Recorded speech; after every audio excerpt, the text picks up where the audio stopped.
Интервјуа, анализи, жешки теми. Политички магазин Пулт на Радио Слободна Македонија со Славица Арсова. Пулт на Радио Слободна Македонија, добар ден, јас сум Славица Арсова, уредник и водител на програмата во следниот еден час. Луѓето од раководството на опозицијската СДСМ по долгогодишно бегство од медиумите кои не работат под нивна контрола се охрабрија да се појават на критичко интервју. Заев во дневникот на Сител Шекеринска во Канал 5. Ако за ништо беа во право, тоа е дека јавноста нивното појавување на овие медиуми го доживеа како светско чудо. Со денови медиумите и социјалните мрежи се преплавени со наслови за тоа кој кого сгазил и кој поатрактивна навреда упатил до соговорникот. Дали појавувањето на критички медиум со единствена цел дискредитација на медиумот и новинарот и носи поени на опозицијата, и дали медиумите успеваат да покажат поголема отвореност или ефектот е спротивен. Ова ќе биде централна тема во денешното издание на Пулт. Мој соговорник ќе биде новинарот Цветин Чилиманов. Во вториот дел ќе коментираме активностите на специјалната јавна обвинителка, која за околу половина час ќе одржи пресконференција. Според најавите во медиумите се очекува таа да ги преземе првите активности за дискредитација на членови на највисокото раководство на ВМРО-ДПМН. Почнуваме веднаш по музичкиот вовед. Ја слушате политичката емисија Пулт на Радио Слободна Македонија со Славица Арсова. Назад сме во студиото на Радио Слободна Македонија, како што најавив на самиот почеток, мој гостин новинарот Цветин Чилиманов. Цветин, добре дојде. Благодарам на поканата. Кој добија, кој изгуби од така наречените политички дуели, кои всушност требаше да бидат телевизиски интервјуа? Па сите го толкуваат како своја победа. Јас мислам дека една грешка направи Сител телевизија пред интервјуто со Зоран Заев, што го сними неговото влегување во Сител телевизија, нели, историското влегување. Мислам дека требаше да го сними излегувањето. Да видиме дали успе да погоди вратата, дали го изнесоа надвор или самиот излезе. Мислам дека јасно кој победи во оној дел на соочување меѓу себе со аргументи и со обвинување. Но сега нормално се да се ме собидува тоа да го представи како некој друг вид на победа. Значи наместо победата, поразот на терен, да го претворат во победа на зелената маса, односно од ова се обидуваат да излобираат позиција кај меѓународната заедница. Можат ли да успеат во тоа? Па можат, зашто да не? Видете, тоа е многу нечестен начин на победа, што не е ни чудно за нив. Понижувачки, мислам, навистина е бедно.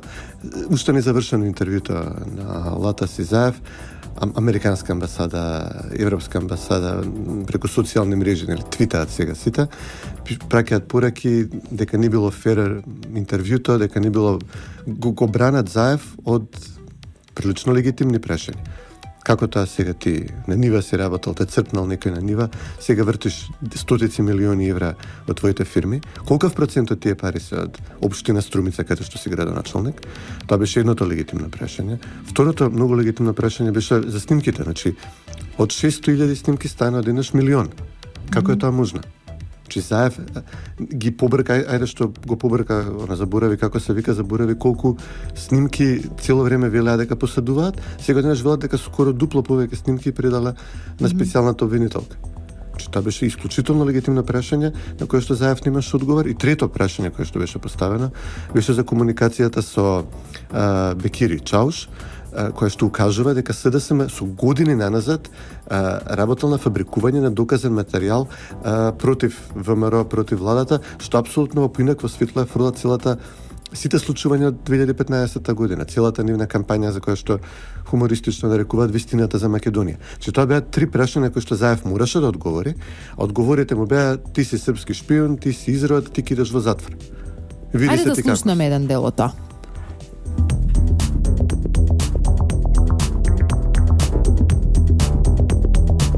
Знаете како вие се однесувате како политички непријатели на политичката партија СДСМ. Вие сте медиум, вие сте главен уредник. Ова телевизија и овие вести стана куртон вести. Вие сте осомничен криминалец, па јас сум овде седам. Кривични пријави против вас. Катастрофа е обвисната држава. Тука, кад си ја со Вие лажете, братот со... Сао полека, дали лажеме ќе каже Тоа што зборувате не е точно. Идемо дале. Ова е монтажа и ова не е точно. Не, ова. Што правиме Зоран Заев? Ова што го тврдите овде е лага, како што се сите лаги, си во овие години што ги прави. Лата се. Српски шпион. Српски шпион.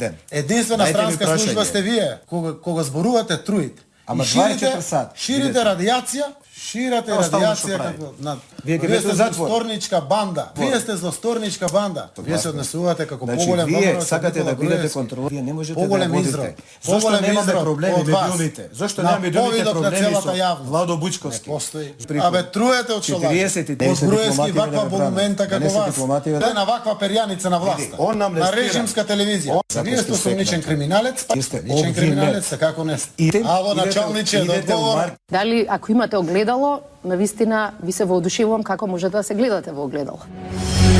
Ја слушате политичката емисија Пулт на Радио Слободна Македонија со Славица Арсова. Во последниот дел од тонското кое го слушнавме, тоа е еден извадок од вчерашното интервју на Радмила Шекеринска на Канал 5, каде што имаше дрзок однос кон новинарот кој го води интервјуто, имаше и серија на навреди, дискредитации и така натаму, но не видовме ни еден твит за политичката култура на оние кои гостуваат во информативните програми. Не, ова е страшно. Значи, СДСМ очигледно ја прифаќаат оваа подадена рака од водичките телевизии во Македонија, која со години наводно ја бараа, всушност молеа Бога да не ја добијат, значи не божам бараат да учествуваат во емисиите на Канал 5 и на ситела, молат Бога да не бидат поканети и на сите можни начини одбиваат да се појават и сега видовме зошто е тоа така. Заев едноставно не е подготвен за соочување, било какво соочување, ако тоа не е наместено, ако тоа не е договорено претходно, ако противникот не му се врзани рацете, не знам, Јас имав впечаток дека вчера беа буквално давани огромни шанси на Радмила Шекеринска да има свој празен гол, еве ти топката шутни дај. И оно што се радува. Може 7-8 минути не видовме вклучување на новинарот во И оно што се сили. Значи гледаш дека си пуштан од политички причини, од дипломатски притисок. Значи амбасадориве ургираат иднината на државата во прашање. Мислам дека Герет напиша нема во ЕУ и во НАТО да влезете поради ова. Значи до таму и да работава. И ако разбирам притисокот врз Канал 5 и врз колешката Богатинова, она постапува коректно во случајот. Значи тоа е значи може би има во случајот некои повисоки цели за кои што ние сите треба да бидеме нели одговорни. Шекеринска на тоа реагира и Заев претходно, оно што се силат на тоа. Ти ги пушта слободно да истрчаат, никој да не ти смета, да покажат што знаат пред народов, можеби нешто не да боже паметно, конструктивно да кажат, нешто од програмата да презентираат, можеби да придобијат некој гледач кој што не би ги видел на Телма или на 24 вести или на Алсат, каде што редовно настапуваат. И они таа шанса ја користат уште ти се силат. Знаат дека си во позиција да си принуден да им попуштиш, да не им опонираш, да не им враќаш. И уште се силат, уште те навредуваат лично. Оно што мене ме изненади е тоа што прв пат, не знам дали имало таков случај во Европа и во светот, еве ти повеќе ги следиш и странските медиуми, а политичар доаѓа на интервју не со папка со своји проекти, туку со папка за новинарот кој го интервјуира. Златна Зора во Грција евентуално, каде на новинарката да истураат вода на неа, да викаат, да како мајмуни да урлаат. Значи, двајцата интервјуто на Латас и на Заев. Двајцата дојдоа со папки. Заев нормално имаше првата шанса. Почни, со што си дошол, представи се. Заев од почетокот почна, вие сте Куртон телевизија, вие сте режимска телевизија, ти имаш вадеше неки имотни листови кои што дури бројките вака од бегло посматрање јасно дека не се точни, дека се чаушизирани, фалсификувани. И Латас очигледно дојде на тоа интервју подготвени за такво интервју и врати со иста мерка и му врати и прекумерно. Ама сега тоа е тоа, значи очигледно дека аргументите кои што Латас ги имаше трнато подготвено за Заев, за неговите компании, за неговиот брат Вицето, за рекетирањето на фирми во Струмица, за контактите со овој Чаушов, за фалсификувањето докази против владата. Очигледно дека тие докази толку го пореметија Заев што он заборави како се вика, почна да му се обреке на Латас со господине Заев. Значи затоа велам, не знам како излезе од Сител телевизија. Ако имате снимка, ве молам ставете на YouTube да ја видиме. И очигледно дека тие аргументи беа многу поверодостојни, полегитимни, има многу поголем ефект врз Заев, отколку што 100 пати повторените обвинувања од СДСМ има врз Латас, кои што очигледно дека во голема мерка не се ни точни. Така да Како во Европа би поминал еден политичар кој го прашува новинарот имате ли огледало? Па не знам, женските организации пред се би реагирале, да имаат малку достоинство. Ма не, значи Шекеринска нема достоинство во себе. Значи, она не покажа големина, не покажа широчина. Значи пред странци инсистираат мора да им попуштите, мора да, не само што треба да имат стапите простор, него треба да им се тргнете сами да поентираат. Ја мислам дека најкоректно ќе биде Канал 5 да е вратата на емисија X0 на Роберт Поповски, да дозволат он да си ги интервјуира, он е сега портпарол на СДСМ, да си ги интервјуира луѓето од СДСМ, да не им поставува тешки прашања, тоа нека иде на Канал 5 телевизија. И ева, нека, ако сакаат така да имаат таков вид на строго контролирана средина, нека им, нека биде на логото на Канал 5, ама нема потреба вистински новинари да понижуваме за ова, да ги малтретираме за Шекеринска да се живува, да те навредува. Мислам, јас би реагирал исто како Лата. Значи, ова не е победа на што се радуваат СДСМ. Ова е, значи, има разлика меѓу бокс меч, што го видовме меѓу Заев и Латас, во кој што двајцата се бореа да победат, и на крај едниот излезе, другиот беше изнесен. Ова вчера беше кечерски надправ, ова беше преправање, шминкање, вештачка крв. Ти ќе победиш, ти си добриот, ти си лошиот, ти легни, ја ќе скокнам сега на тебе. И уште и на тоа, уште и се силат. Уште и вистински удира. Мислам, тоа е безобразие, тоа е не знам. Што очекувате од преговорите за медиумите? Видовме дека предлозите на Ван Хауте и на СДСМ се речиси идентични, може да се каже дека се идентични. Вчера Ван Хауте рече дека добила амандмани од двете партии, се преговара. Мислите ли дека е можен договор, бидејќи се ближи датумот кога еврокомесарот Хан ќе пристигне во Скопје? Откако го загубија максимално единствениот вистински дуел што го видовме тука, единственото вистинско телевизиско соочување, нормално е, претпоставам од страна на СДСМ дека утешна наградиме, во ред, изгубивме, ама барем ќе се обидеме да го представиме Латас како виновникот, како негативецот, како лошиот оваа приказна, и со тоа да инсистираме на нашето решение за законот за медиуми, кое што е токму води во таа насока на замолкнување на критичките медиуми. Никој да не сме да го праша Заев за неговите фирми, да праша Шекеринска за ЕВН или за Телекомот и за низиниот учество во владата на Бучковски, на Хари Костов и на Бранко Црвенковски. Значи, тоа има планот. Јасно е дека овој закон е надвор од сите европски стандарди и правила. Значи, ти не можеш да казнуваш медиуми за искажан збор, став за критички поставено прашање, а да одржиш некаква превезна демократија во оваа земја. Ние реално одиме кон тоа да се влоши состојбата со медиумите, тоа навистина сериозно. Има некои најави, да речеме, од другото здружение на новинарите од ЗНМ, кои што не поддржуваат декларативно во планот да нема казнување за ова, но го поддржуваат и предлогот на кој предвидува казни за неизбалансираност. Ама немало да бидат спроведувани тие казни, че ќе стојат во закон, ама никој нема да ги спроведува, или ќе бил избришан тој човек. Мислам, безобразни игри се играат и Нека биде избришан пред да биде усвоен. Така да. Мора да останеме будни до крај. Мислам дека реално можеме да влошиме состојбата во критичен, во клучен сегмент од општеството. Значи, покрај сите обвинувања дека медиумите ни се партизирани, вакви, ние видовме дека имаме простор за робустна дебата и расправа со аргументи, доколку двете страни се подготвени да користат аргументи, а не навреди, и доколку опозицијата е подготвена да дојде на критички медиум. Со предлогот на СДСМ ние тоа веќе ќе го немаме. Таа врата ќе се затвори. Ќе станеме како Грција, каде што е денеска Сириза се обидува да донесе закон со кој што ќе ги одземе лиценците на сите телевизии, и она потоа ќе решава кој сме да има лиценца, кој не сме.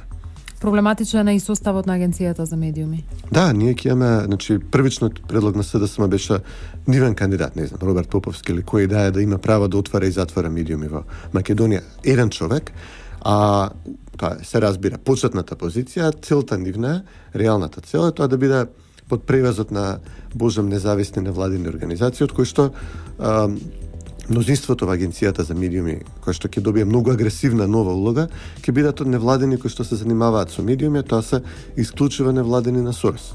Тука без исклучување, значи ние ќе имаме тотална контрола на Владимир Милчин врз таа агенција со декларирана цел дека они сакаат да затвараат медиуми, да казнуваат новинари за критички прашања, да казнуваат непослушници. Тоа ќе биде катастрофално законско решение и не сме да се прифати. Цветен, за крај, политичко прашање, очекуваш ли покрај сите овие спорни прашања во поглед на медиумите, сепак да има избори на 24 април? Очекувам, бидејќи мислам дека СДСМ навистина им досадија прекумерно на своите поддржувачи во меѓународната заедница. Значи, кај граѓаните добиваат шанса да покажат нешто, конструктивност пред граѓаните, да придобијат некој гласач, ја користат, не знам, ја земаат топката и си одат дома се. Како мали деца се однесуваат.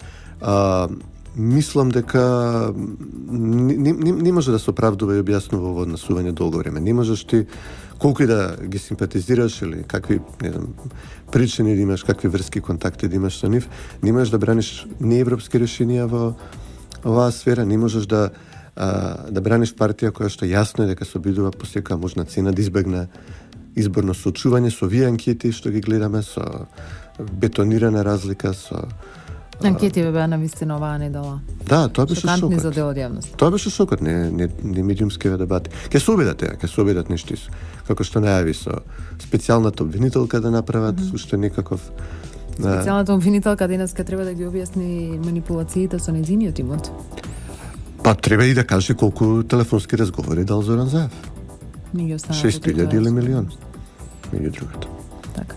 Цветен, ти благодарам што беше во пулт на Благодарам за Слободна поканата. Македонија уште еднаш за медиумските теми, за медиумските проблеми. Ти благодарам уште еднаш. Останете со нас, одиме со малку музика, па се враќаме. Ја слушате политичката емисија Пулт на Радио Слободна Македонија со Славица Арсова. Во првиот дел на емисијата Пулт ги анализиравме медиумите со мојот колега новинар и член на Македонската асоциација на новинари Цветин Чилиманов, со кого разговаравме околу однесувањето на политичарите во политичките интервјуа кои ги имавме изминатите денови, дали се новинарите единствените кои треба да покажат етичност, избалансираност и една нормалност во водењето на овие разговори, или сепак има одговорност и на другата страна, односно до кога политичарите од опозицијата кои добија шанса да се појават на медиуми или ја прифатија конечно шансата која со години им ја даваат медиумите кои не работат под нивна контрола, ќе доаѓаат со подготвени папки за новинарите, а не со подготвени папки за нивните теrenски активности, проекти, програма, за кои впрочем и добија прашања во интервјуата. Она што би го искоментирале во вториот дел од емисијата Пулт е она што денеска неверојатно ќе биде особено актуелно, а тоа е работењето на специјалната јавна обвинителка Катица Јанева. Според одредени написи во медиумите, денеска се очекува специјалната јавна обвинителка да поднесе да покрене одредени постапки против високи функционери на ВМРО ДПМН, а според пишувањата во одредени портали, ваквата одлука за итно дејствување следувала по телевизиските интервјуа кои завршија не со голем успех за политичарите од опозицијата. Па ќе видиме нели на денешната пресконференција што ќе соопшти специјалната јавна обвинителка.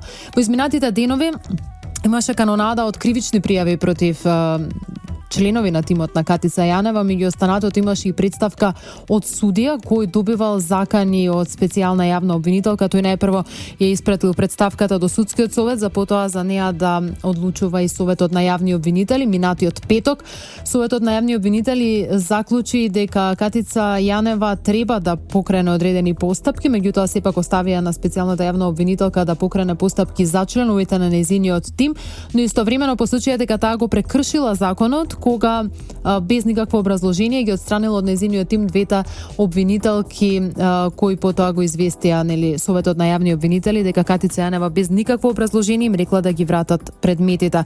Таа не само што го прекршила законот, туку и го излажала советот на јавни обвинители тврдејќи дека обвинителките од нејзиниот тим сами си заминале.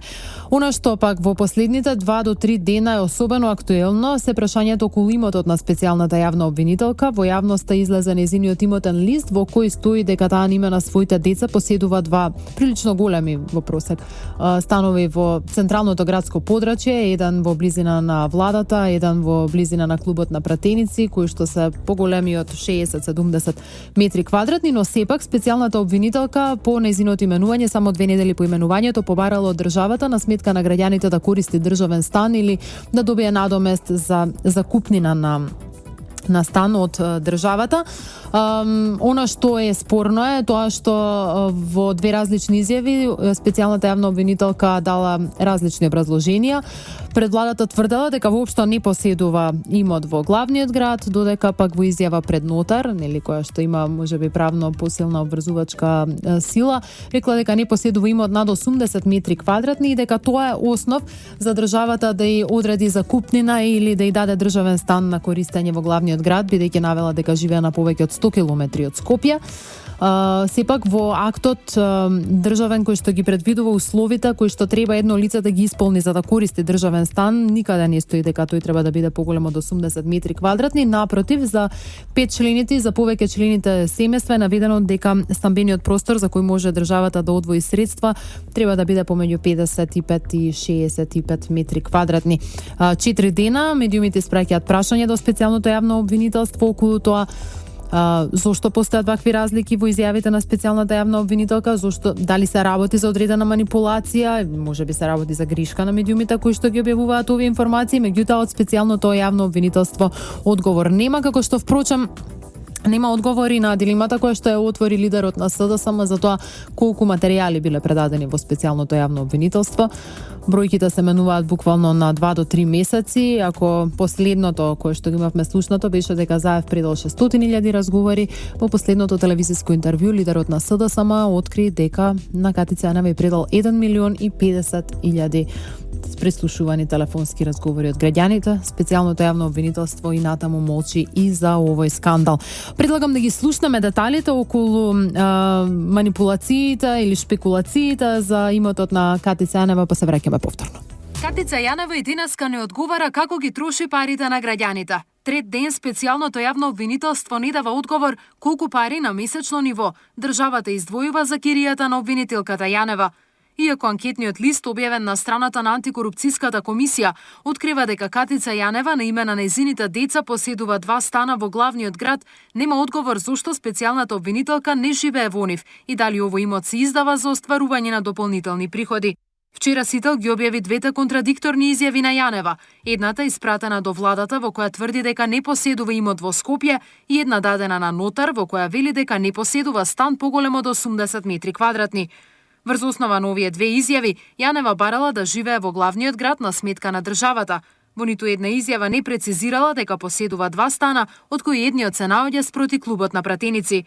Дополнителен проблем е што самиот акт кој ги утврдува условите за користење или закуп на стан со средства од државата никаде не предвидува станот кој ќе се користи да биде поголем од 80 метри квадратни.